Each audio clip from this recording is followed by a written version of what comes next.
párrafo es lo realmente permeable que es el palacio real a mediados del siglo XIX, que es algo inimaginable hoy en día. O sea que ya, si metes la mano, viene alguien a decirte, usted está metiendo la mano por la reja, ojo, no se puede hacer. Vivían marido y mujer en una modesta habitación del piso más alto y les protegía el intendente interino don José Abascal. Porque el palacio, aparte de los cortesanos, están los sirvientes, y los sirvientes tienen a sus protectores, que los colocan en palacio, ¿ok? Y que les cuentan cosas, porque no están ahí por la cara, ellos dan un rédito. A palacio iba yo para visitar a un primo de mi madre, don José Folgueras, empleado en las oficinas. Recorriendo las alturas topé con María de las Nieves. Entonces, lo más alto de un edificio era la parte para los trabajadores y lo más bajo era la parte para los señores.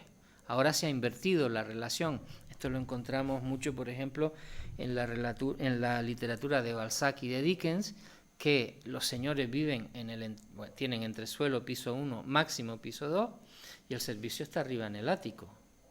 Eso de vivir en el ático para que te entre el sol y ver a los pajaritos y ver la ciudad y las panorámicas, era algo que no existía en el siglo XIX, ¿no? Tú eras un señor y una señora, y mientras menos escalones subías y bajabas, más señor y más señora. Ahora se ha invertido, ¿no? Ahora es al revés. No quiero estar cerca de la calle, quiero estar arriba, hay menos ruido, pero eso es así. Y bueno, Tito empieza su vida amorosa con esta señora, que es una señora del pueblo, como lo van a hacer en gran medida todos sus amores. Era bajita y frescachona, sin encomendarme a Dios ni al diablo le planteé la cuestión de confianza. A mi primer exabruto contestó con risas y fingidos desdenes, al segundo advertí que le había caído en gracia, al tercero fue a la vencida y quedamos amigos. El marido, Quintín González, que se pasaba gran parte de la tarde y prima noche trajinando en la reventa de billetes de teatro, o sea que tiene su business, aparte de sus funciones, vive con su mujer en palacio, la bandera, ¿no? Era un buenazo corpulento como un buey y confiado como un borrego de Dios. Las amantes de Tito son como del pueblo, casi todas, salvando dos señoras católicas y una tendera republicana. En estos años son mujeres del pueblo, asequibles, accesibles, como en gran medida pues fueron las amistades femeninas o las relaciones femeninas de Galdós, no solo en su primera época de llegada a Madrid, sino a lo largo de su vida.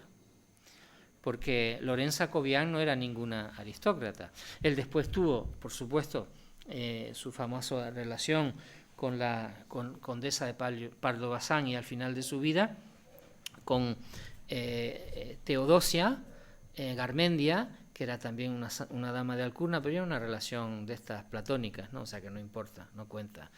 Pero entre medio, Galdós, sobre todo en los primeros tiempos, ¿no? Del 60 y pico al 70 y pico, está en el mismo mundo que nos está describiendo aquí. En el mundo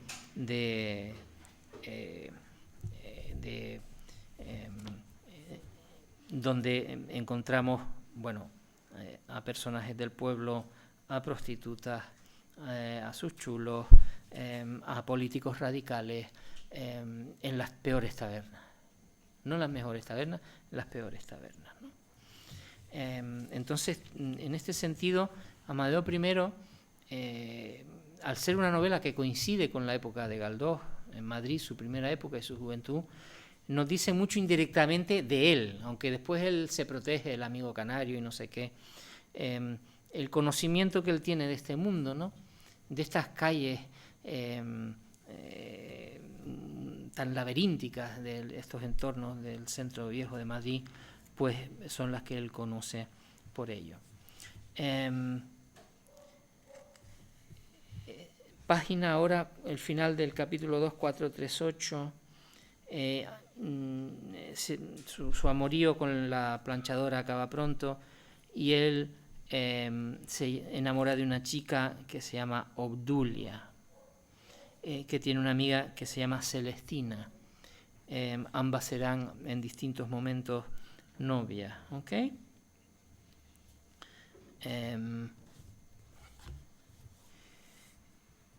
Último párrafo: llegó un día, 438, página, que su nueva amante le habla acerca de lo que su señora le ha dicho del rey, ¿no? A un cura, final de la 438, penúltima línea, a un cura de cuello y medias moradas que suele comer en casa, le oí decir que las personas más sabias de España son ese Cánovas y mi señora. Cánovas va a ser el artífice de la restauración. Y luego pues va a ser un poco con Sagasta el arquitecto político del turno. El turno, 2 décadas y pico, en que España va a tener una paz relativa, ya han acabado las guerras carlistas, y en que se siguen construyendo los ferrocarriles, y hay, si existe una clase burguesa definible al final del 19, es porque ha habido 20 y tantos años de relativa estabilidad.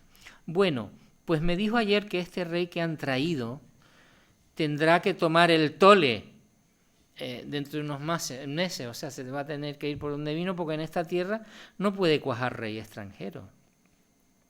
Y que no le vale que sea, como dicen, honrado y caballero, porque no es de aquí. ¿Por qué cuaja en Inglaterra una monarquía extranjera?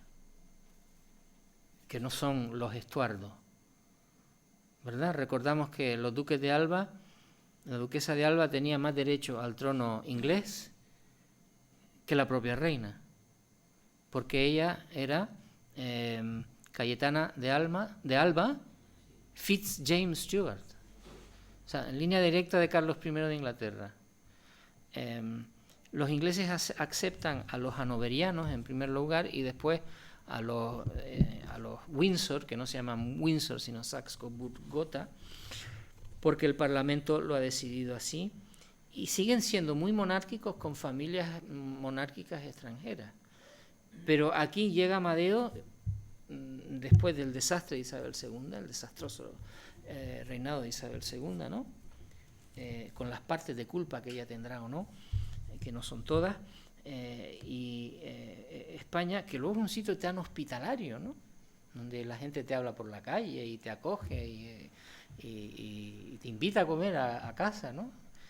Luego no aceptan a un rey extranjero, progresista, correcto, que no es ningún carca y que viene de fuera. Veremos viendo después que la conducta privada de don Amadeo se parece mucho a la de nuestro rey emérito, cuando era rey emérito y se salía de palacio, digamos, antes de conocer a Corina, ¿no? La vida de Juan Carlos antes y después de Corina Sainz es distinta. Pero don Amadeo era el rey galantuomo, y veremos ya en la última parte pues cómo él se escapa de palacio a medianoche y tiene a su amante en la parte, o sea, aún relativamente poco urbanizada del Paseo de la Castellana, ¿no? Y esto es algo que se acepta, ¿no? Los reyes se casan por razones dinásticas, o se casaban por razones dinásticas, y tenían a su amante. En Francia lo tenían claro. La amante tenía sueldo, alojamiento y ranking social en el palacio. Y así el rey pues no se iba a buscar a ninguna chica, a ninguna mujer que le gustara, fuera, no corría peligro. O sea, para los servicios secretos estaban tranquilos con eso, ¿no? Lo mismo pasa con don Amadeo. Bien. Con eso, acabando el capítulo 2 y la excomunión que tiene encima su padre, el rey de Italia, saldrá pronto de aquí con viento fresco. Enseguida vendrá esa cosa que llaman la restauración. Esto es una mujer del pueblo que oye lo que le dice su señora, su patrona, que es como decir a Alfonsito, el niño de dona Isabel, y ese día mandarán los que hoy se llaman alfonsinos. Y es lo que pasó. O sea, estando ya Amadeo entronizado, instaurado, votado para ser rey, ya la gente, el pueblo, los alfonsinos, una parte de la burguesía, una parte importante de la aristocracia, ya ha dicho, bueno, esto no va a durar. El rey ha llegado, pero nada, esto no va a durar, ¿no? ¿Te vas enterando? Pues en cuanto eso venga, le dice ella a Tito, si para entonces estamos casados, tendrás un destino de 12.000 reales y de 14.000 si quieres servir en provincias mejor que en Madrid. Si tú te casas conmigo, cuando venga la restauración, mi señora te va a ayudar para que tengas un destino. Todo va a seguir igual. Te van a recomendar, estaremos dentro de la pirámide, dentro de la jerarquía. Seguimos hablando del carácter del rey en la 3 y siguió diciendo mi muñeca, últimas 3 líneas, en fin, que no paran de hablar mal de este pobre rey. O sea, ya el volumen de crítica contra Amadeo I es atronador, ¿no? Y luego hay cierta verdad en todo lo que se dice, que si no piensa más que en divertirse, que si sale a la calle como un cualquiera, encanallando la majestad, que de hecho es lo que hacía. O sea, él se iba, salía, ya veremos, con un aristócrata español militar que hablaba italiano fluidamente y se convirtió en su acompañante nocturno. Y cuando la reina se acostaba, después de rezar y de encomendarse a Dios, porque era muy piadosa, él se iba. Pues la reina era la reina, la madre de sus hijos, ¿no? O sea que lo demás era su rey. Que si todas las noches se va de picos pardos con su ayudante italiano, que si le han visto en tales o cuales casas. Bueno, estos son habladurías, Galdós las presenta así, pero después Galdós nos va a dar un decálogo preciso al detalle de los encuentros de Amadeo I con su amante española, que también le da consejos políticos y no malos, ¿no? La señora. Vamos después a ver en la última parte de la novela, ya el día 23, cómo el rey logra quitársela de encima, le da 100.000 pesetas, le manda un policía secreta y le dice, mira, te damos 100.000 pesetas y te vas. Ella dice, no, yo no me voy y tal, y entonces el policía le saca una pistola y le dice, coge las 100.000 pesetas y te vas si no te mato aquí mismo.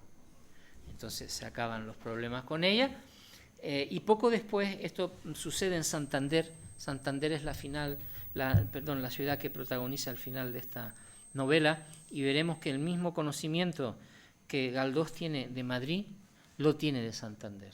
Santander es una ciudad donde él construye su residencia de verano, que es una casa maravillosa, entonces de vanguardia, con retretes, agua corriente, o sea, es una casa, digamos, del norte de Europa, en el norte de España, en que se gasta pues una fortuna, todo lo que tiene y más, se endeuda.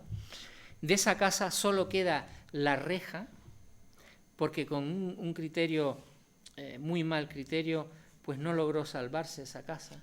Hubiera habido otra casa Museo Pérez Galdós en Santander, y de esa casa queda solo la reja, y después parte del dormitorio donde murió Galdós, y todo lo demás se perdió, ¿no?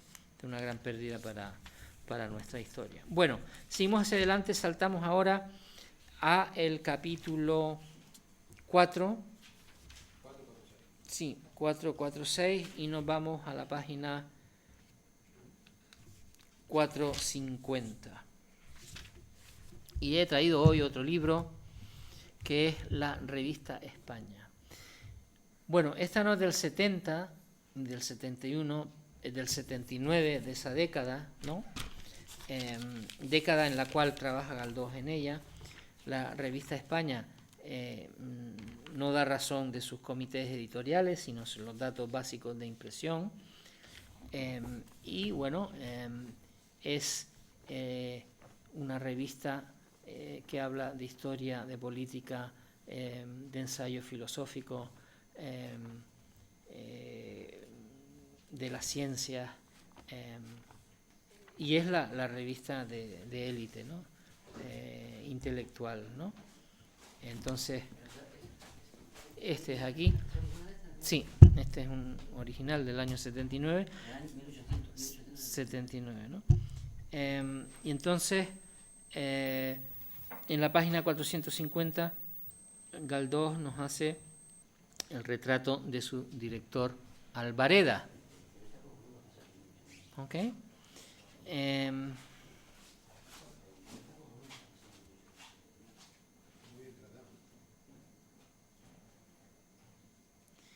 Entonces, Albareda...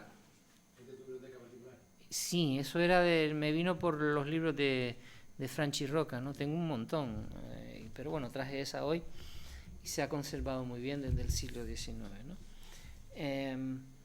Entonces, seguimos en la 450, segunda página. Entre aquellos halagos de una fatalidad benigna, menciono la visita del amigo citado en las primeras páginas de esta relación, el excelente chico isleño, otra vez Galdós viéndose a sí mismo, poniéndose desde fuera, con quien trabé amistad en la casa de huéspedes donde vivimos desde el 66 hasta el 70. O sea, Galdós está esos 4 años en la calle del Olmo, en la pensión de la calle del Olmo, y él va a volver a Canarias hasta el 69. Vuelve todos los veranos a Canarias. No así Fernando de León y Castillo, pero Galdós vuelve hasta el 69. Después no va a volver hasta dentro de 20 y tantos años, ¿no? Pero una pregunta. En esa vuelta de Galdós a Gran Canaria, Sí. ¿seguía con Sisita esa relación que tenía? No, Sisita ya se embarcó a Cuba desde el 65, 66, a Sisita Tate, como le decían. La casaron con un industrial cubano, y ella murió poco después de parto. Sisita.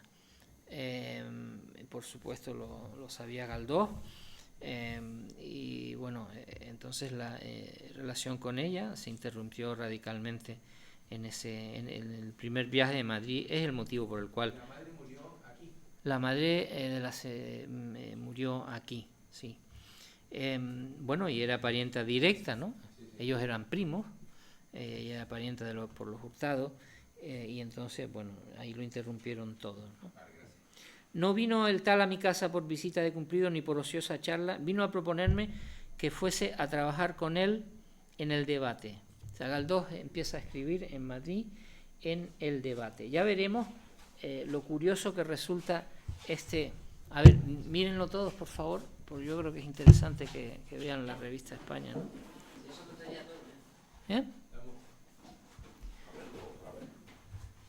¿Eh? Ahí es interesante porque, bueno, en ese número hablan de geología, de morfología de las rocas, y después hay un espacio sobre la actualidad política, ¿no? Entonces, ahí no poco se holgó el isleño de mi resolución, y al día siguiente nos fuimos gozosos al pisito bajo de Trajinero, donde estaba el debate. Y en otro cuarto del mismo piso tuve el gusto de hablar con Albareda, a quien yo no conocía más que de vista y fama, porque Albareda era el director de la revista España.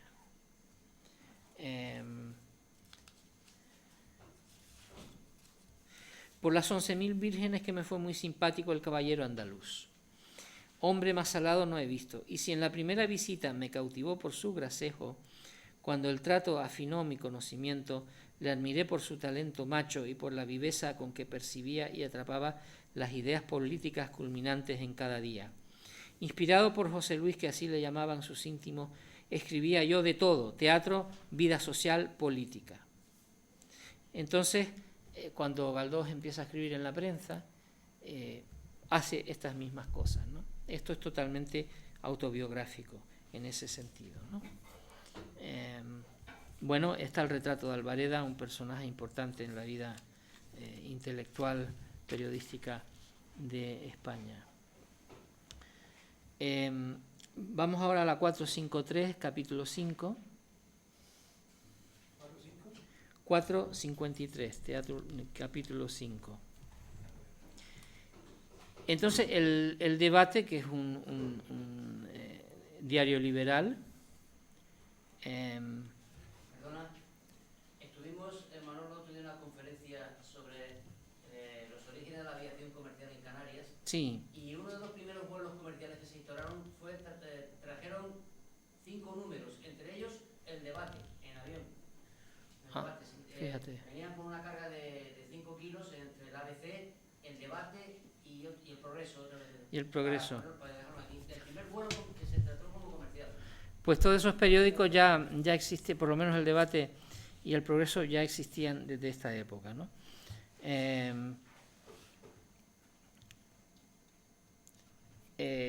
¿Cuál es el origen del dinero? ¿Por qué este periódico se sigue sustentando tantos años en una época en que los diarios son tan efímeros? Hay dinero, amigo, hay dinero a granel. ¿Sabe usted dónde vienen los monices? Pues vienen de Cuba. De money, de dinero. ¿Por qué abre tanto esa boca? De Cuba, sí, señor. Pero ¿usted cree que hay en España dinero que no venga de la perla de las Antillas? Pues oiga usted más. El dinero lo mandan los ricos hacendados de la isla para crear aquí una opinión favorable a sus intereses. Considere usted, joven, lo que son los intereses en aquel país tan rico y tan desatendido por estos gobiernos. Los buenos españoles de ahí quieren que no se precipite el gobierno en echarles reformas y reformas. Sobran aquí sabios oradores y el buen sentido se cotiza muy bajo. Quieren los buenos españoles que si se ha de quitar la esclavitud, nos contentemos ahora con el vientre libre, dejando lo demás para mejores tiempos. Entonces, claro, esto es todo un poco oscuro, porque el debate lo que quiere es que se prolongue el régimen esclavista de Cuba, que formalmente acaba. España es el país más tardío del orbe occidental en suprimir la esclavitud. Lo hace en 1887. 2 años antes de lo de Cuba y Filipinas. Sí, o sea, y hasta entonces, las personas como los Hurtado de Mendoza, que vinieron aquí inicialmente y ayudaron mucho a la familia Galdós porque se casaron con un hijo y una hermana a salir adelante, esos dineros venían de haciendas cubanas y ya sabemos con quién trabajaban las haciendas cubanas. Se dijo que Fran debería estar aquí para corroborarlo, ¿no? Que León y Castillo estuvo en parte o hizo algún tipo de inversión con un terrateniente cubano esclavista. Eso va a ser o ha sido tema de debate el año pasado. Quizá nos lo puede aclarar Antonio María, que estará aquí el 6 de junio. Bien. Entonces, página 454. Hay quien dice que no y hay quien dice que sí. No lo sé.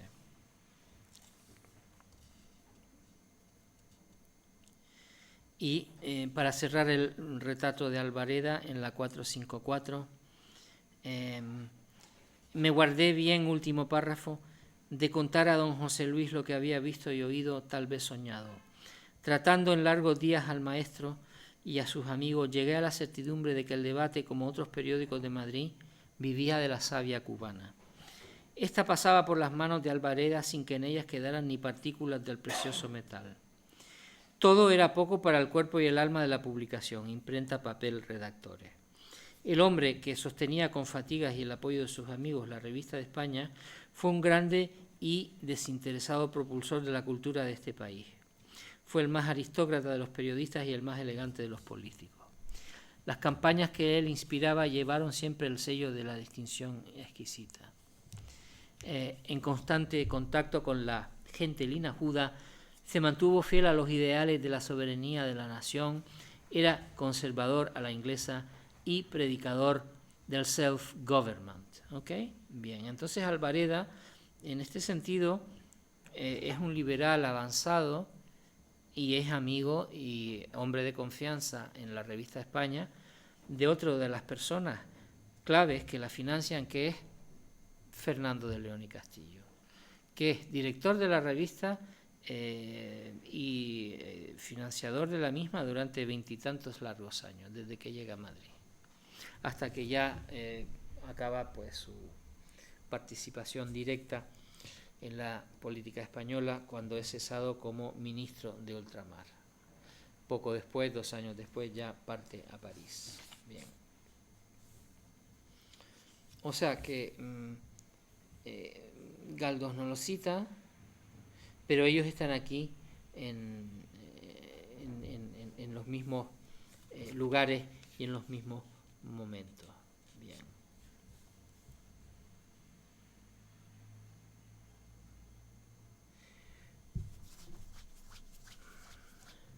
Página 459. Galdós como periodista del progreso, como periodista del debate, es enviado a la tribuna de la prensa de las Cortes. Entonces Galdós conoce de primera mano todos los cambios de gobierno que se tienen lugar en estos años. León y Castillo, bueno, todavía hasta el 74 no es parlamentario, pero por supuesto está al tanto de todo esto también. Un poquito atrás, segundo párrafo, página 459. Un poquito atrás, caballero, se me olvidó decir que en los tenebrosos y amargos días de mi enfermedad fue la apertura de Cortes, y en el acto solemne leyó don Amadeo el acostumbrado discurso, como todos los del ritual, enfático y pedantesco, henchido de vanas promesas y preñado de hiperbólicas esperanzas. En boca del rey puso el gobierno parrafillos en que éste pudo vanagloriarse con sincera bravura de su liberalismo como de su respeto a la voluntad de la nación. Presidente de las Cortes fue Olózaga, por votación no muy nutrida, 110 papeletas le colaron en las urnas.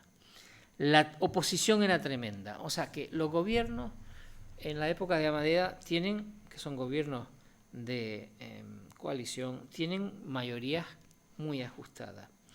La oposición era tremenda, entre federales, los republicanos extremos, carlistas, moderados netos, alfonsinos de solemnidad o vergonzantes, los moderantistas. Formaban una falange de complejos rencores que iban a una contra el gobierno, el rey y el verbo divino. O sea, toda esta gente que está en la oposición no tiene nada que ver los unos con los otros, porque los carlistas rechazan todo esto. Los carlistas apoyan a don Isidro María y a sus descendientes, que son borbones, pero son a través del hermano del rey, de Fernando VII. O sea, es la misma línea, pero son otros.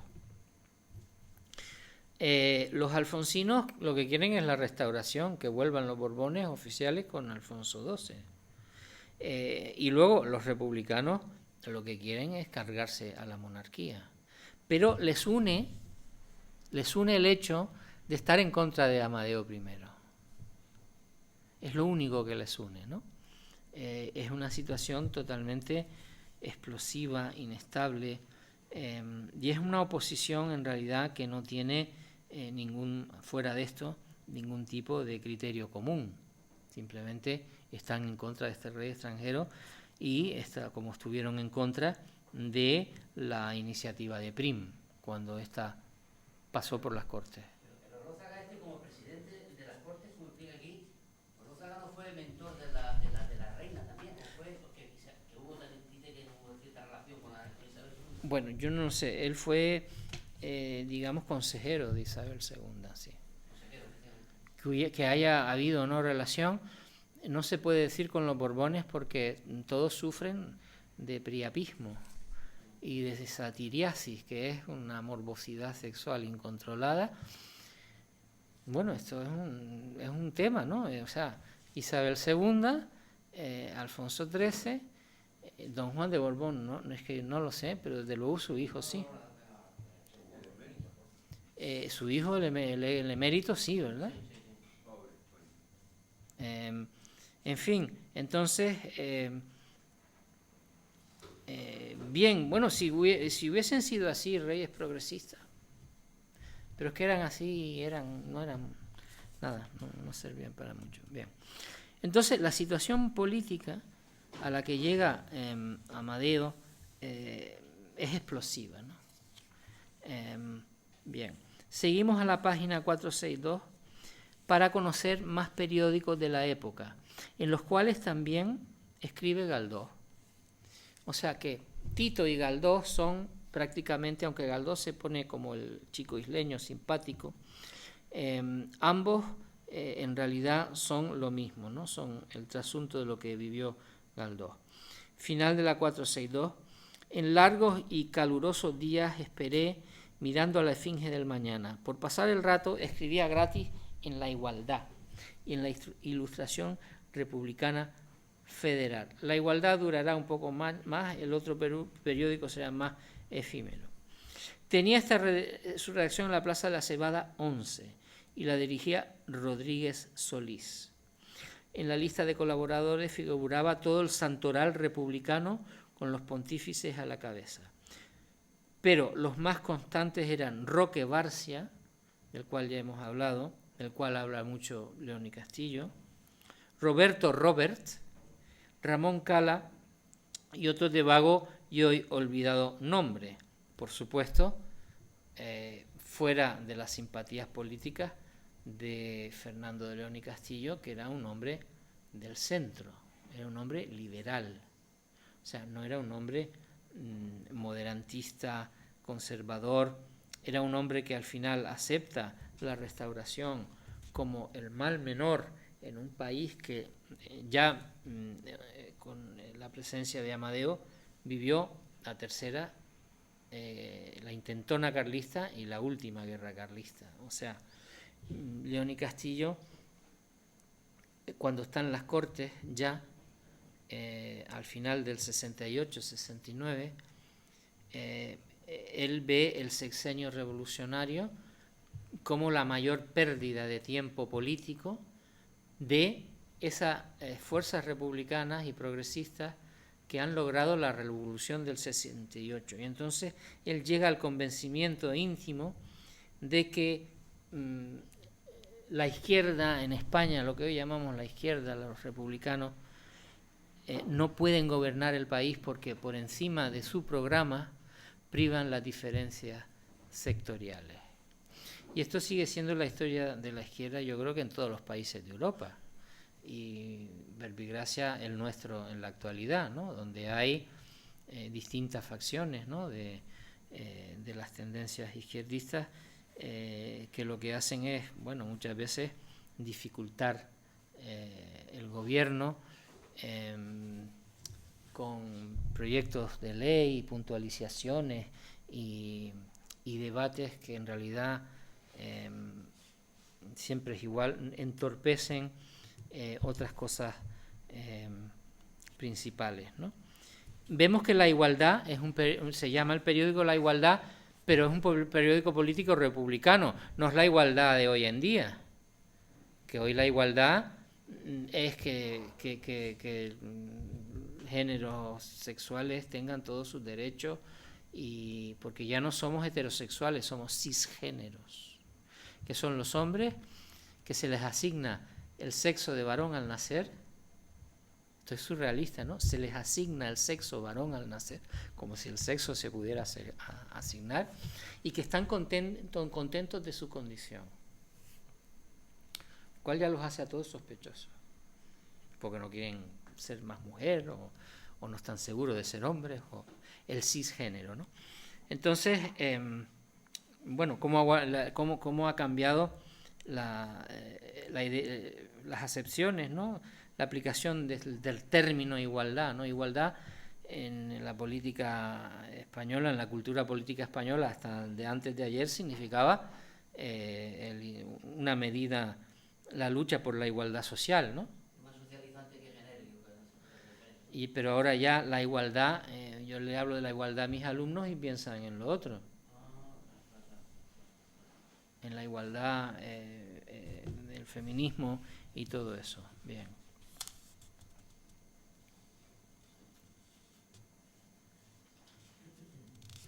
Seguimos. La próxima amante de Tito es una señora que se llama, los nombres de Galdós son especiales, todos los grandes novelistas nombran muy bien a la gente. Ella se llama Doña María de la Cabeza Ventosa de San José. Y es una señora que se alegra la vida con novios, pero que está casada. O sea, ella tiene un cierto estatus como burguesa, pero sus circunstancias son, digamos que no son claras, ¿no? Son nombres cogidos de personas distintas, que Galdós hace como una especie de potaje con ellos. Entonces, Tito, bueno, Doña Cabeza todavía está de buen ver, se ha quitado de encima a un novio pesado, al quien después Tito va a retar a duelo, como no podía no haber un duelo. Y luego, bueno, ella le procura un bienestar, un estatus,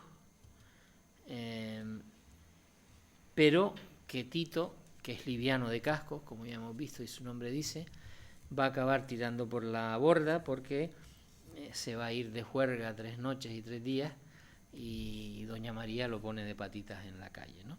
Bien. Doña María Cabeza es una republicana de pro. Final de la 465, último párrafo. Si me afligió por un lado el saber que mi dama no estaba capacitada para segundas nupcias, me agradó mucho conocer su abolengo liberal, rancio y clarísimo. Después vamos a ver cómo Tito se enamora de una carlista, ¿no? Entonces esta es como está en el extremo opuesto. Mi señora era nieta por parte de madre del gran don Benigno Cordero, espejo de milicianos, que inmortalizó su nombre en el arco de Botero, hoy 7 de julio, sobrina en 2º grado de Calvo Asensio y en 3er grado de don José Abascal. Parentesco lejano, encima tenía con Mariana Pineda. Uy, falta, póngase usted de rodillas con 2 libros así. Pero para la cara de burro tengo que pedírselo prestado a alguno de ustedes. Ya, bueno, puede usted mirar la ilustración, la revista España que traje hoy. Y cercano con Vicente Rodríguez, don Juan León Moncasi. Su padre, don Lucas Ventosa, fue uno de los más leales amigos de Espartero, íntimo de Evaristo San Miguel. Estamos en la página 466.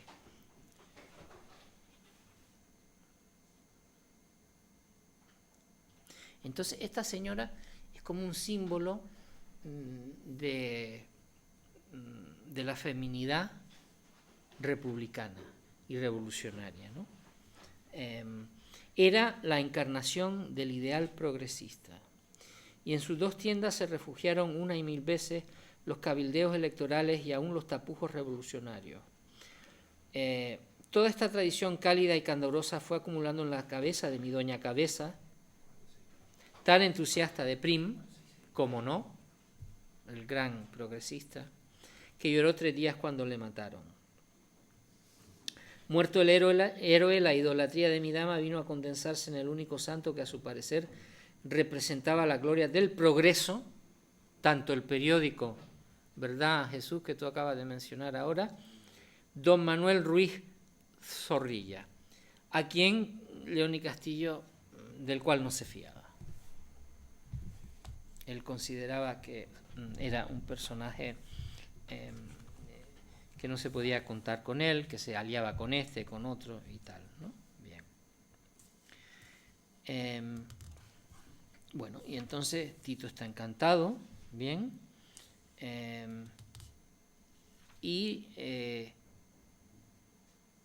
El único problema que hay en su nueva vida, mucho más acomodada, con un estatus más importante, porque claro, él ha estado con una planchadora, con una limpiadora, con otra limpiadora. Ahora por fin tiene a una señora que tiene de qué vivir, tiene un estatus, mantiene al marido, le pasa una pensión. Esto es muy moderno, ¿no? En pleno siglo XIX. El problema que tiene es que hay un moscón intruso y molesto, que es el ex amante, el tal Alberique, a quien reta a duelo. Yo tengo entre los, no lo traje hoy, pero tengo entre los libros de Franchi Roca un libro dedicado a los problemas legales, procesables o no, a resultas de los lances de honor. Es un libro del año 60, o sea, más o menos esta época, ¿no? Porque, claro, si tú matabas a alguien en un duelo, no ibas a la cárcel, pero te tenías que marchar. Pero no ibas a la cárcel, no era un homicidio. Y la ley como que lo veía mal, pero no se metía. O sea, no iba, si tú matabas a alguien en un lance de honor, la ley no iba por ti y te encarcelaba. No actuaba. La ley en realidad apenas actuaba en el caso de que un marido en flagrante hecho de adulterio matase a su mujer y a su amante. Hay un famosísimo pintor español que se autoexilió a Filipinas, no recuerdo su nombre ahora, pero se autoexilió porque había matado a su mujer y a su amante en 1880 y pico. O sea, la justicia, aunque teóricamente estaba prohibido, o sea, la ley podía impedir, pero una vez desarrollado, nada, fuera. Y el gran ejemplo es el que vimos el año pasado, cuando los dos pretendientes al trono se retan y uno muere. Sí. Con lo cual, un Borbón y su primo. Con lo cual, se complica más la historia española porque, claro, el que ha matado a su primo no va a ser rey, porque tampoco estamos en el siglo XIII. Entonces, los lances de honor eran pues un tremendo problema, ¿no? Entonces, lo gracioso, porque claro, el lance de honor entre Tito y Alberique es cómico, porque Tito es así de chiquitito y el otro es más alto, pero al final acierta y lo hiere gravemente y se lo quita de en medio. Capítulo 8, 470. Acordaron los padrinos que el duelo fuese a pistola. La desigualdad de talla entre mi enemigo y yo imposibilitaba el uso del arma blanca. A sable y espada no puede ser porque él es muy chico. Entonces hay una desigualdad que impide el duelo. Los padrinos y había protocolos de duelo llevados a rajatabla. O sea, no era una cosa tipo el oeste americano, que sacabas la pistola y te ibas a un corral. Había padrinos, o sea, todo estaba, en un duelo todo estaba absolutamente protocolizado. Hasta el médico, como te entendía y tal, ¿no? Los padrinos de mi contrario, Felipe Ducascal, el hermano del jefe de la porra, y el tenente Luque, de quien hablaré después, propusieron el sable, arma en que Alberique se creía fuerte, pero al fin se dieron a la razón, que era la pistola. Llevamos de médico a un chico de San Carlos que en aquellos días recibió la licenciatura. ¿San Carlos era la universidad, el colegio de medicina? El hospital de San Carlos. ¿De medicina Atoque? Sí, lo que hoy es el Reina Sofía. Sí. El lugar donde habíamos de tirar a matarnos era un jardín o huerta en las cercanías de las ventas del Espíritu Santo, o sea, que hoy es que ya no son las ventas, es parte de Madrid, pero entonces estaba más en el extrarradio. Bueno, ¿y qué sucede? Él tira 2 veces y el segundo disparo, partido el campo y cargadas, último párrafo de la 470, partido el campo y cargadas a conciencia las pistolas, nos pusimos frente a frente, sin ninguna jactancia. Debo hacer constar que yo estaba sereno ante la faz del drama. Yo he nacido para las ocasiones críticas, para los actos que se desarrollan en raudos minutos, decisivos entre la vida y la muerte. Tocó a mi rival disparar primero, porque se echaba suerte. ¿Okay? No me acertó, disparé yo, nada. En su segundo disparo, Alberique afinó la puntería. Yo dije, sí, pues ahora verás. No era yo tirador, afiné con toda calma, ping, le metí la bala en el costado derecho. La herida de Alberique era de pronóstico reservado. Terminó el lanzo, no me presté a reconciliaciones ni saluditos y me retiré con tranquilidad augusta. O sea que Tito Livio, que es un personaje un poco ridículo, gana el lance de honor, ¿no? Entonces, Galdós como se ríe un poco de los lances de honor, ¿no? Bien, seguimos.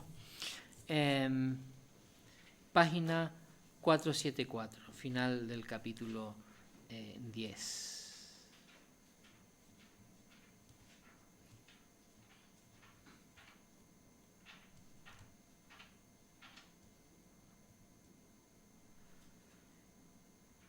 Más sobre la inestabilidad política dentro y sobre todo fuera de las Cortes. Porque los dos miembros del pacto de gobierno lo que hacen es estar peleándose continuamente por todo, no solo en el estrado, no solo en el hemiciclo, sino fuera. El ministerio Melcampo Candao seguía pasando el rato con un enredoso debate parlamentario sobre la internacional. Referencia a el movimiento del comunismo. ¿Okay? En España todavía no tiene, digamos, incidencia importante, pero en Inglaterra, que es donde Karl Marx escribe Das Kapital en 1848, digamos, los primeros marxistas, que son filósofos y teóricos, están en alianza con los industriales ingleses anti-revolución industrial, los tejedores, el gremio de los tejedores del norte de Inglaterra, que se dedica a romper las máquinas a vapor que propulsan el tejido mecanizado, porque ven en ello una amenaza a las condiciones del trabajo, a los gremios, a la tradición, y sobre todo ven en ello lo que Marx, y aquí se juntan los dos, lo que Marx dice acerca de cómo el capitalismo compra el tiempo de los seres humanos e invierte lo que ha sido hasta entonces la economía, que era una relación de trueque, ¿no? Yo hago una silla y la cambio por un queso. Entonces, yo hago una silla, ya no te la quiero cambiar por un queso, me la tienes que pagar en dinero, y si no la pagas en dinero, yo no te doy la silla, ¿no? Ese es uno de los ejemplos que él le daba al proletariado, ¿no? Bueno, la gente lo comprendía. Estás comprando el tiempo del hombre, metiéndolo en una relación abstracta en que su trabajo equivale a dinero, y por el cual no puede obtener otra cosa sino un salario. Pero claro, España está en otra. O sea, el extremismo del siglo XIX primero será el republicanismo y hacia el final el anarquismo. Pero el anarquismo no es una invención española, el anarquismo nos viene de Italia, de Centro Europa y de Francia, ¿no? Y es precisamente el anarquismo lo que empaña un poco la imagen de Nicolás Estebanes, al cual estamos a punto de llegar.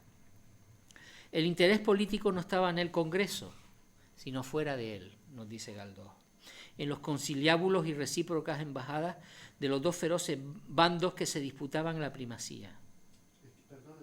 Final de la 474, último párrafo.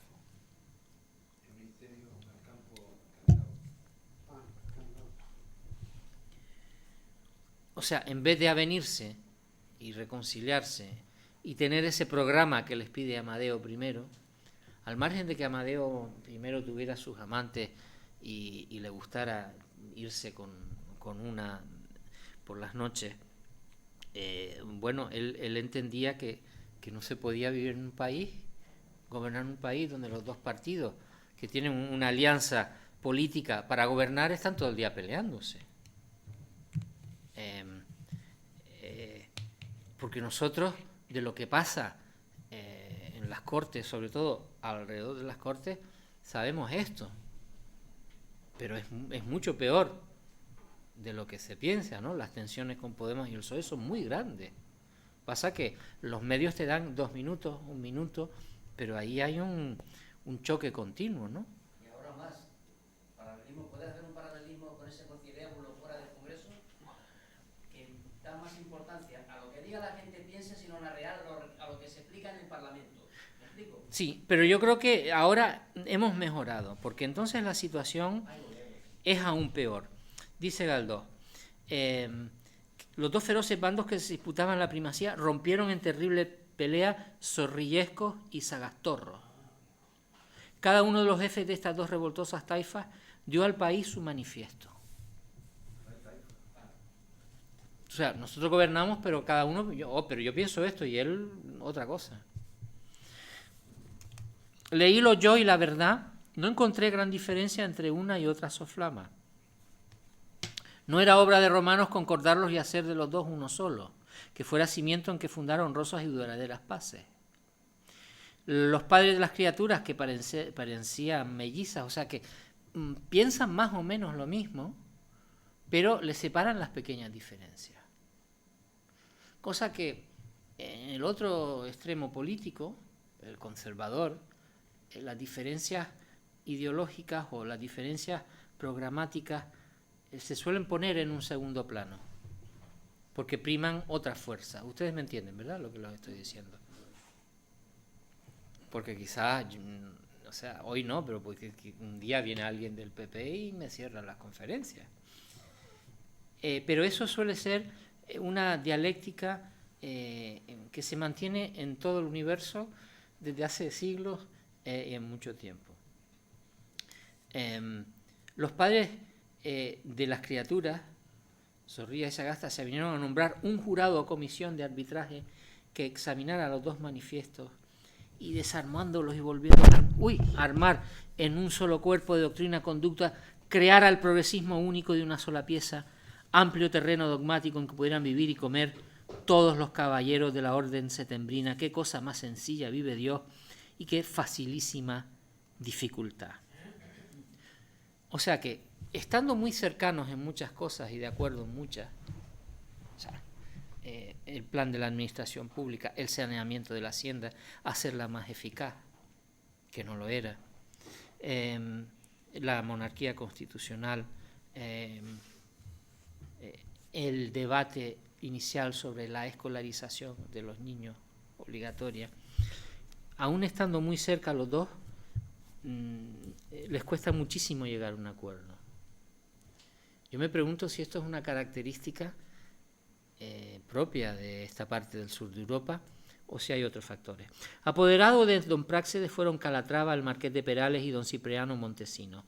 De Zorrilla, Fernando de los Ríos y Moya. A estos, por si eran pocos a discutir, si no eran luego otros cuantos que no me tomo el trabajo de citar, pues para lo que hicieron, vale más dejarlos recostaditos en el almohadón del olvido. Entonces, al final la comisión no produce un documento. ¿Qué es lo que el rey les pide? En esa que ya lo vimos la semana pasada, ¿no? Bien, ahora, y ese documento de concordia entre los dos partidos progresistas que gobiernan, lo va a escribir Tito Liviano una noche de farra.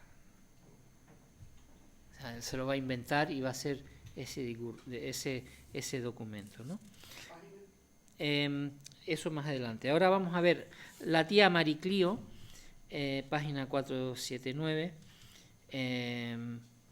le habla a Graciela, que es otro personaje fantástico, que existe o no existe, otra de sus novias, según él,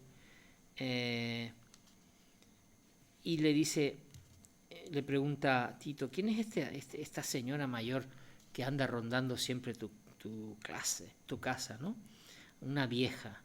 ¿Qué es lo que hace? Entonces Graciela le responde, es la tía Mariclío, comerciante, porque Galdós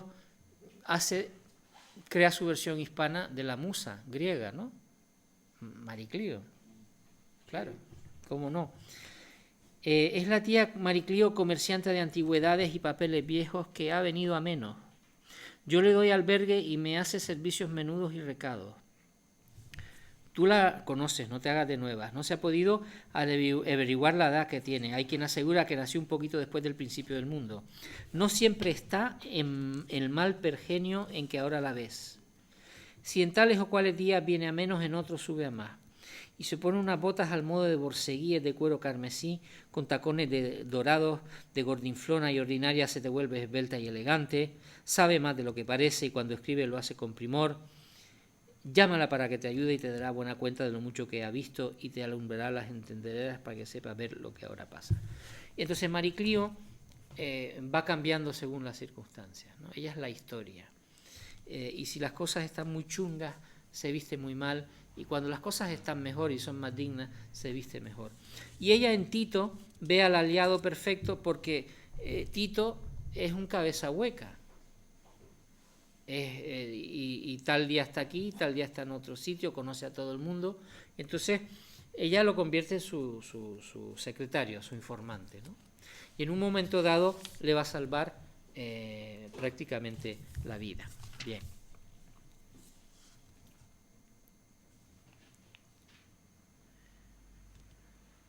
Página 482.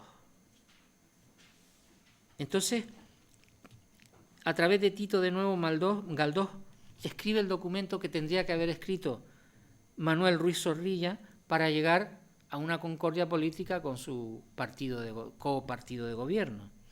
Final del principio del capítulo 10. Ignoro cómo tracé con rápido mover de pluma lo que suponía dictado por don Manuel Ruiz Zorrilla, pero hablando en conciencia no puedo afirmar sino que me lo dictaron los mismos demonios. En mi escrito, que no tiene principio ni fin, ensalcé el radicalismo puro, única receta para sacar a esta nación de su atonía y somnolencia mortífera. Si don Manuel se sentía con redaños para obra tan grande, bastárale plantarse en firma y dar grandes voces diciendo: Cortes y rey, caterva de políticos intrigantes y ociosos, convocad a la nación con verdad y honradez y ella os dará un criterio de gobierno. ¿No queréis hacerlo? ¿Teméis que os manden a todos al corral? Pues aquí estoy yo para esa hombrada, que yo tampoco me atrevo, pues al corral con vosotros, ¿no? Entonces, después Tito se lo lee a la gente, ¿no? Y logra en el disparate crear el documento que hubiese sido ideal en este momento de la historia española. Bien. Él va a pasar con Mariclío y Graciela esos 3 días y 3 noches, y no va a aparecer por la casa de su novia, amante, protectora, doña María de la Cabeza, y entonces ella le va a dar de lado y le va a decir: hasta aquí hemos llegado. Bien. Después Tito va a buscar la casa donde estuvo, el número 16 de tal calle, y se encuentra con un solar. sea, la casa esa no existió. Todo fue un ensueño. En ese ensueño de la historia, él escribe un documento importante de concordia política que luego la historia no es capaz de escribir. Entonces, estos toques fantásticos, ¿no? Contextos fantásticos que va jalonando, con los que Galdós jalona este episodio, es como una manera de hacer un sainete ya del siglo XX. Esto está escrito en 1910, que nos dice, bueno, nuestra historia política actual, que es la que él escribe en este momento, es como una locura, ¿no? Es como un sueño de la razón. Y claro, con eso no vamos para adelante. Capítulo 11 es un capítulo fundamental porque en él entra Nicolás Estébanez, a quien Galdós conoció con bastante intimidad.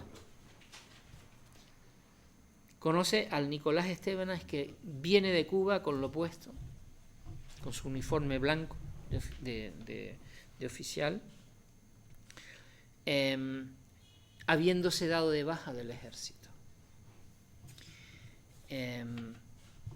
¿Por qué? Uniforme blanco de militar de colonias. De colonias. Cuando era de colonias Era blanco. Se baja por sus ideales políticos, ¿no? No, por lo que sucede en Cuba en 1871. no está de acuerdo. Que es una locura. Entonces, él ya está en Cuba, él ya ha sido ascendido por su en una de las guerras carlistas, ha tenido un papel importante, después en África, y entonces es capitán, llega a Cuba ya, bueno, con un nombramiento. Ocurrió mitad de la 491, tercer párrafo. Esto es parte del error y del horror de España en las colonias, ¿no? Pasó en Filipinas, después y pasó antes en Cuba, ¿no? Ocurrió en el curso de aquel mes que se alborotaron los voluntarios por no sé qué broma, ligereza o travesura de los estudiantes de medicina. O sea que los jóvenes soldados que los reclutas, no sé qué pasó, que los alborotaron los estudiantes de medicina. Contaba don Nicolás que no dio importancia al suceso y que cuando oyó en el café que se había formado consejo de guerra para juzgar a los estudiantes, creyó que era también ligereza o broma de la enfatuada tropa de voluntarios. Una tarde, al entrar en el café, esto se lo cuenta Estébanez a Galdós, ¿no? Una tarde, al entrar en el café, lo encontró casi vacío. En las calzadas y paseos próximos no se veía un alma. ¿Qué ocurría? Pues nada. ¿Pero qué ocurre?, preguntó a un mozo del café. ¿Qué ha de ocurrir? Que los están fusilando. ¿A quién? A los estudiantes. Contándole el rostro de Estébanez se transfiguraba, parecía otro.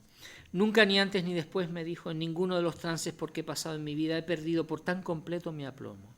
Grité, me descompuse, pensé en mis hijos, creyendo que también me los fusilaban. No sé lo que me pasó. Ahora mismo no puedo explicármelo. El horror de la brutal tragedia, la indignación, la idea del oprobio que caería sobre España y su ejército por tal acto de barbarie le pusieron en un estado congestivo, privándole de conocimiento.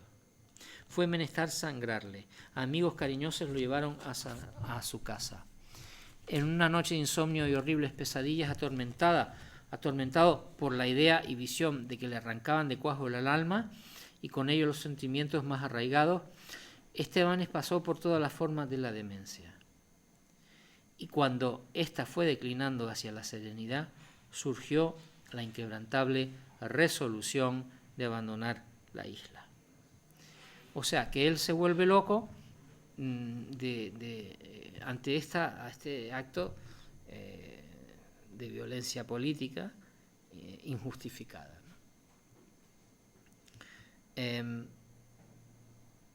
¿no? Cuando León y Castillo logra que Cuba sea una provincia de España, Y ya, claro, en 1880 y pico se da cuenta que la única solución es la autonomía. Porque si no, Cuba no va a ser española, ¿no? Después pasa lo que pasa en el 98 y pasa lo que pasa con la intervención americana, que manda un barco para que lo hundan, punto, ¿no? Y entonces hay que dar, y ya cambia todo. Ya España se convierte en la perdedora de una guerra entre la potencia emergente del mundo, y gracias a Leonel Castillo, usando al gobierno francés y al gobierno alemán, que las consecuencias van a ser un poco menos duras para España. Significa la pérdida del resto del imperio, ¿no? Después otras islas en la periferia de las Filipinas se las venden a Alemania ya en el siglo XX. Nada, un desastre. Bien. Estoy leyendo un libro sobre 1898, me regalaron, y doy por cierto lo que dice allí, que los gobiernos extranjeros, pretendiendo contribuir a España, pagándole lingotes de oro en miles de kilos, o en millones de dólares en aquel entonces, y que España nunca se dio. Y yo he entendido por camino que voy que fue la masonería la que realmente movió todo ese tema para que España al final perdiera todo lo que perdió. Bueno, yo no lo sé. O sea, yo sé que en 1898 el PIB de España y la bolsa cae a su mínimo histórico más bajo jamás.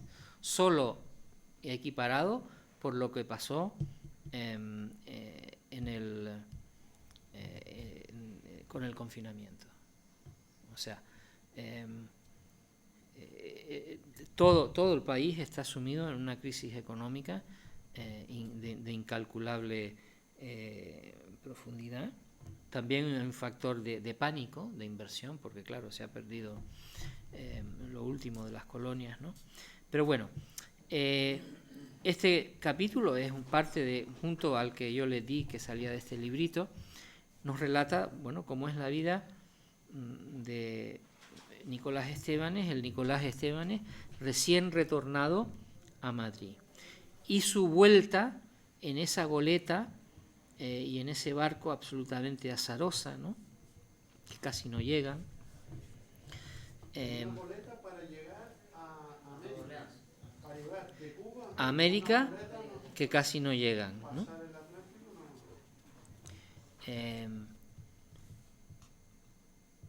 Entonces llega a Cabo Haití, Cabo Haitiano, partió, página 493, partió mi amigo a San Tomás, y ahí descansando de tan hondas angustias, no pensó más que en dar realidad legal en la situación que se había creado. Al abandonar la isla de Cuba, devolvía resueltamente a la nación la espada que ésta puso en sus manos. En cuanto pisó tierra de San Tomás, fue al Consulado de España y ahí entrega su dimisión. Bueno, ¿y de qué vive Nicolás Estebanes? Porque no le habiliten paga, ¿no? de oficial en reserva. Bueno, de los amigos no tiene nada, y luego va a ser elegido diputado por voto, ¿no? Por voto popular.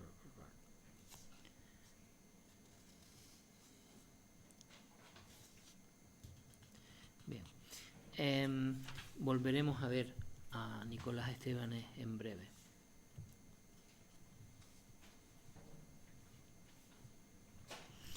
Seguimos con las reformas del gobierno de Ruiz Zorrilla, página 496. Porque no, estaría un poquito sucio, sí, por delante y por detrás. En las páginas 494, 495, Galdós nos pinta el retrato de otro personaje político, escritor y ensayista, el cubano Ramón Rodríguez Correa, que intenta que Tito apoye a los sagastianos, ¿no? Que sea del partido de Sagasta. Página 496, primer párrafo.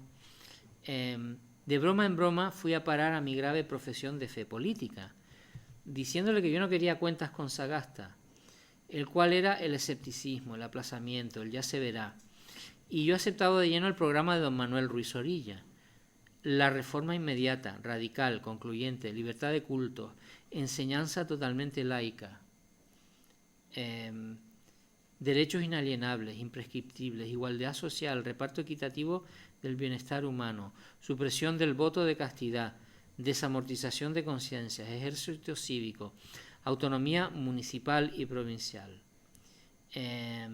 Fuera títulos de nobleza, fuera cruces y calvarios, no más pena de muerte, no más quintas. Ya, los quintos pagados, ¿no? Mi hijo no va porque yo pago y el tuyo sí porque no tiene dinero. Esto no pasaba en otros países, ¿eh? Desde luego en Inglaterra no. No más frailes, no más gandules presupuestívoros, no más colmenas para zánganos administrativos. En mi exaltación me dejé decir aturdidamente que tal programa me lo había dictado el propio cosechero y en mi poder lo tenía para darle publicidad. Bien, de nuevo Tito, tal como se ha hecho portavoz del programa de Ruiz Orilla, pues ahora lo vuelve a repetir, ¿no? Seguimos ahora, estamos en el capítulo 12.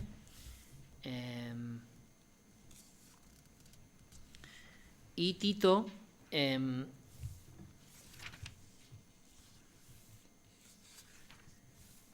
se va a ir perdiendo cada vez más la razón hasta que su padre llega de Álava para rescatarlo y llevárselo consigo a tierras carlistas y tradicionalistas, ¿no? En un episodio de esta locura, que es la locura política de esos años, él da mítines y sus mítines son tan, esto lo vimos la semana pasada, que incluso los partidarios que lo escuchan le dicen, oye, por favor, ten cuidado, no seas tan extremo en cómo hablas, en lo que dices, ¿no? Página 501, último párrafo. Menudeaban las reuniones, las prédicas, las asambleas. Yo fui a las que celebraron los republicanos en el Teatro de la Alhambra, y nacerme de rogar a los cuales fue Galdós, esto también es autobiográfico, por impulso instintivo y comezón declamatoria, en todas hablé. Me oían con vivo interés, me aplaudían a rabiar, luego mi ardor y los aplausos me llevaron a la exageración de mi énfasis, a emplear argumentos retorcidos y dislocados y a burlarme de la lógica. Entonces, él cuando toma la palabra en un meeting, pierde la razón. Y los amigos que por una parte le aplauden, por otra le dicen, mira, te estás pasando, no logran calmar esta especie de fiebre mitinera que le entra, ¿no? Fiebre mitinera que es la de estos años y que todavía encontramos, a los extremos de ambas corrientes políticas de este país. Hay mucho mitinero, incendiario y peligroso. Página 502, segundo párrafo. Estas suaves reprimendas de mis amigos y otras más agrias de algún primate de los que ocupaban las mesas, combinándome con no concederme la palabra si salía por aquel camino, me redujeron a un triste silencio. Salíame yo por las tardes a los barrios del sur y de allí a las afueras, y donde quiera que había un grupo de 6 o 7 personas, me detenía y les predicaba. No tardé en encontrar prosélitos. Llevaba tras de mí una pandilla de hombres y mujeres que me incitaban a que les arengase. Y yo, diciendo para mí aquí que no peco, soltaba el surtidor de mi desordenada oratoria. Entonces, él con estas audiencias populares improvisadas, le sigue hablando disparatadamente de sus causas, ¿no? Tito es un personaje tragicómico, ¿no? Él encarna todos los males de la política española, sus excesos, su incapacidad de gobernar, porque no crean un programa realizable y estable, y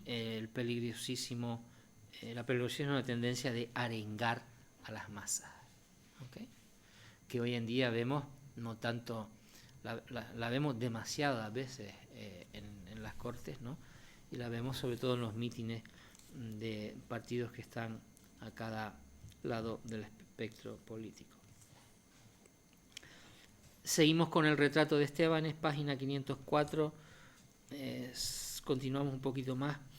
Seguí en relaciones de cordial amistad con Estébanes, que gana una amplia mayoría, sin ningún tipo de ayuda, del voto popular en los barrios más pobres de París. El párrafo antes, la coalición triunfó en Madrid, con 2 republicanos, Estébanes por Latina y Galeana por Hospital, 4 radicales, Montero Ríos, Ruiz Zorrilla, Martos y Becerra. El único ministerial que tuvo acta fue el general Beránger. Bien. Seguí en relaciones de cordial amistad con Estébanes, que no se envanecía de su triunfo, ni creía que en el futuro Congreso pudieran hacerse campañas eficaces para la idea republicana. En nuestras charlas tuve el gusto de oír de su boca las apreciaciones más exactas de la realidad política en aquellos años. Y nos dice Galdós, ¿no?, de sus conversaciones con Estébanes. La revolución estaba muerta por haber perdido en gran parte la savia progresista que le dieron los trabajos del 66 y el triunfo del 68. Los alfonsinos habían ganado terreno con la traída de un rey extranjero. A Prim le salió mal, principalmente porque lo eliminaron. Pero la causa de la monarquía borbónica, pro-borbónica, digamos que cobra fuerza con el episodio de Amadeo I y nos impone la restauración como una opción política. Contaban a la sazón con lo más florido de la oficialidad del ejército. O sea, apoyan. Los ejércitos les gustan los reyes, ¿no? Le deben lealtad al rey. Se coronó mi compatriota y rey ya actual, Carlos III de Inglaterra, y en una parte de la coronación era pues el jefe de todos los ejércitos, prestándole vasallaje. Es que es el comandante jefe también, ¿no? Él es el jefe de todos los ejércitos y la lealtad del ejército no se debe al Parlamento sino al rey. Manda huevos, ¿no? El Parlamento lo manda a lo que sea, a una guerra. No, manda huevos, dijiste manda huevos, ¿no? Sí. Y yo no estoy embajador. Eso me recuerda a mí a Trillo, ¿eh? Sí, por eso, pero yo no estoy embajador. Bueno, pero lo estuvo en Londres. Pero entonces, claro, la lealtad es al rey y a la corona. Sí. En España no. Y entonces, aunque en términos reales no es así, pues simbólicamente todavía es. Todo... Empleas una frase, tú dijiste, en términos generales, los generales son del ejército. Sí, pero los generales ingleses, aunque obedecen sus órdenes y lo que el gobierno dicta y la política exterior, digamos que quien firma su destino sigue siendo el rey, o la reina. Yo tengo un amigo que es general y es el gobernador de la isla de Man. Y su destino como gobernador de la isla de Man lo firmó la reina Isabel.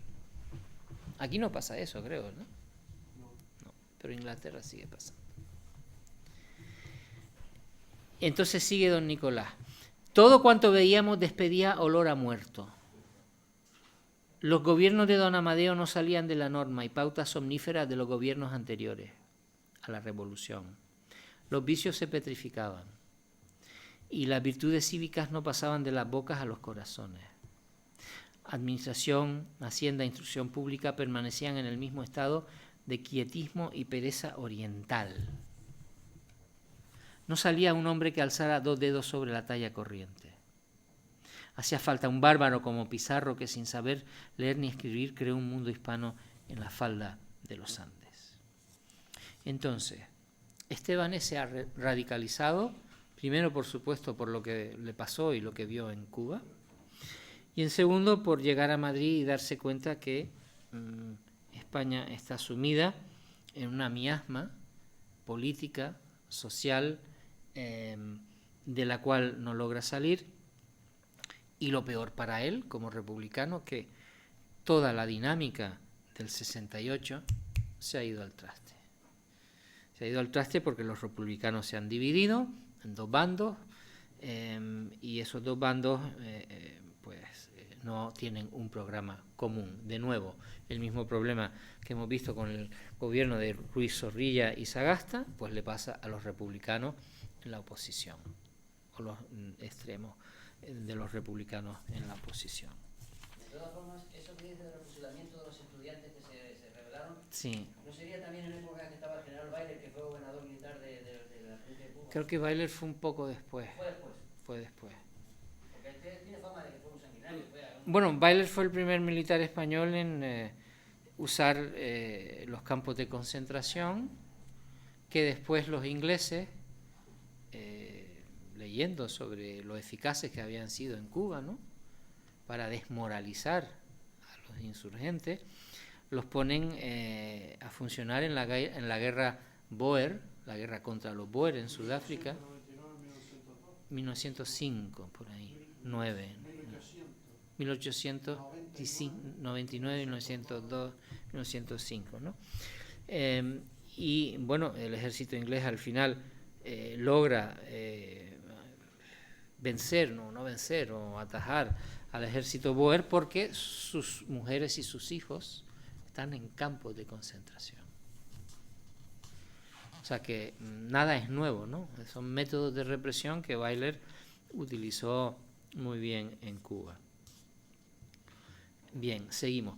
En el capítulo 13 ya lo vimos, es el famoso capítulo donde el rey le pide a Sagasta que convoque a los ministros porque él tiene algo que decirles. ¿Qué es lo que le tiene que decir? Pues, en esencia, lo mismo que Tito escribe en ese documento delirante que resulta ser la solución de conciliación para que el gobierno de los dos partidos principales tenga un programa. Y entonces, ante el rey, Ruiz Zorrilla y Sagasta tienen que hacer algo, porque no le pueden decir que no. Y entonces improvisan un programa de gobierno, un documento de conciliación, pero ellos saben que eso no tiene mayor vigencia, es algo que han hecho para salir del paso y que el rey los deje irse ya de fin de semana, que esto era un viernes por la noche. O sea, el peso del fin de semana en la historia de España es tremendo, porque los fines de semana son como, y yo he vivido mucho en Inglaterra y el resto he vivido aquí, son como vacíos temporales en que nada importante puede pasar, porque la gente el cerebro se como da marcha atrás y punto. Y convocar a las cortes un sábado creo que no se hace, ¿verdad? Los sábados no hay cortes, y menos los domingos. Entonces, excepto cuando muere Perojo, ¿te acuerdas? Bueno, en alguna ocasión, pero bueno, ellos se quedan hechos, realmente no les gusta esto, ¿no? El rey ya se ha extralimitado. Bien, página 513, capítulo 14, Mariclío se va con Tito de parranda y se van a ver a los soldados que se han ido a bailar con las criadas, a la gente del pueblo, que tiene una tarde libre y se van a bailar en las orillas del Manzanares, ¿no? No lejos del Palacio Real. Y esto es muy importante porque aquí vemos a otro Pérez Galdós, el del mensaje más serio, pero claro, dentro de la historia un poco fantástica, rocambolesca de Tito y Mariclío.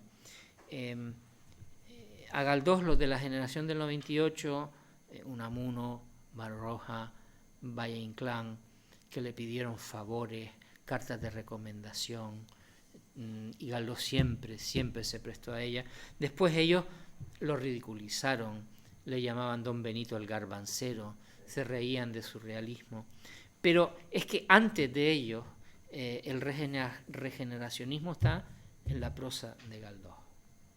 Y él repite una idea de una y otra manera en Fortunata y Jacinta, en Doña Perfecta, en Gloria, en los episodios nacionales, que la renovación de la vida pública y política española tiene que venir de abajo, no de arriba. La cantera del pueblo, la cantera del pueblo. Es una cosa, claro, que una parte de la derecha siempre odió a Galdós por esto. Más que por ser republicano y político, por esta idea. Final de la 5.13. Contemplando los enardecidos grupos danzando y luego las parejas que entre los espesos olmos se alejaban buscando la soledad, Mariclío, con lenguaje que solo entendíamos el viento y yo, les decía: divertíos en la edad gozosa, soldaditos y criados y criadas, chicos y chicas que comenzáis la vida en la sana esclavitud de las obligaciones. No os detengáis y de estos devaneos inocentes pasad a mayores devaneos. Casados o sin casar, cread de españoles. Traednos ciudadanos, que es menester venga nueva generación a enmendar esta desvaída y decadente. Traed acá nuevos hombres de quienes yo pueda referir acciones altas y nobles. Porque mi realidad social y sus actores y personajes está podrida, no sirve. O sea, esta nación necesita un cambio. Y todo esto es lo que dice Ángel Ganivet en su ensayo de 1898, que es, digamos, el pistoletazo de la generación del 98. Vimos anteriormente en España Trágica cómo Galdós reflexiona sobre el estado catastrófico del campo, sobre el régimen de cultivo, la propiedad de mano muerta, aún después de las desamortizaciones de Mendizábal, la poca productividad del campo español, las diferencias abismales entre la vida social del campo y de las ciudades. Hoy, ¿cómo se llama esto? Hoy se llama la España vacía, ¿verdad? Todo lo que Galdós dice en 1900 ya, cuando está escribiendo estos episodios nacionales, 1910, 1890, es lo que la generación del 98, con más poesía y más, digamos, alineamiento y más modernidad literaria y artística, va a ser su credo y su razón de ser, ¿no? Y a Galdós, pues injustamente, no se le reconoce esto. Ni lo hacen los galdosianos, porque los galdosianos, yo no soy un galdosiano profesional, tenemos a Galdós como metido en los episodios nacionales, como el creador de grandes novelas, pero no vemos su otra parte de crítica política de la realidad que se anticipa a todo lo que pasa en el 98, ¿no? Y esta idea que recorre Jalón todas sus novelas, de que es el pueblo que tiene que regenerarse, ¿no? Mariclío en otro momento va a ver a los niños, se va a descojonar porque los niños los va a ver jugando al pronunciamiento. Porque claro, como hay, me tengo que ir, porque como hay tantos pronunciamientos y golpes de Estado, los niños juegan a pronunciarse, a dar el golpe y a fusilar. Habrá que apoyar la próxima a don Fran para que nos explique lo de Leonel Castillo en Cuba. Sí. Vale, bueno, entonces, hemos llegado al punto que yo quería llegar, que es el capítulo 14, y ya seguiremos al final la próxima vez, que Tito Liviano es rescatado por su padre, que lo logra, prácticamente lo abduce en un tren para llevárselo a Álava, a Oña, a la España del norte carlista, tradicionalista y profunda, donde el niño descarriado, que se ha vuelto loco, con tanta mujer y tanta corrupción en Madrid, va a poder volver a la fe y a los valores patrios y al carlismo, que por supuesto es lo más importante. Y ya en el siglo XXI, la Renaissance Concilio dejó Marie Clio es Clio.